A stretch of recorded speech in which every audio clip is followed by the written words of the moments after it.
வாழ்வில் இவைகளை அடைய நீ தகுதியற்றவனென பிறர் கூறும்போது எமக்கு ஏற்படுகின்ற கோபம், இதே விடயத்தை பணம் கூறும்போது எமக்கு ஏற்படுவதில்லை நண்பர்களே.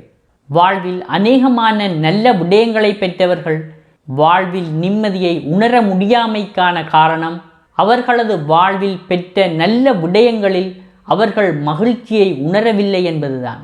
பணத்தினால் எமது தகுதியை அதிகரித்து கொள்ள முடியும், நண்பர்களையும் சுற்றத்தையும் கூட்டிக் கொள்ள முடியும், எம்மை சுற்றியிருப்பவர்களின் தேவைகளை நிறைவு செய்து அதில் இன்பம் காண முடியும். வாழ்வில் தகுதிக்கும் உழைப்புக்கும் அதிகமான முக்கியத்துவம் வழங்குகின்ற போது மகிழ்ச்சிக்கான அநேக வழிகளை நாம் வாழ்வில் பெற்றுக்கொள்ள முடியும். வாழ்வில் எந்தளவு மகிழ்ச்சியான விடயங்கள் காணப்படுகின்றதோ அந்த அளவிற்கு நாம் வாழ்வில் நிம்மதியை உணர முடியும்.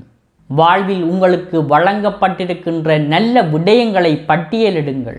அந்த விடயங்களில் உங்களது மகிழ்ச்சியை தேடுகின்ற போது அநேகமானோர் தேடிக்கொண்டிருக்கின்ற நிம்மதியை நாம் இலகுவாக பெற்றுக்கொள்ளக்கூடியதாக இருக்கும்.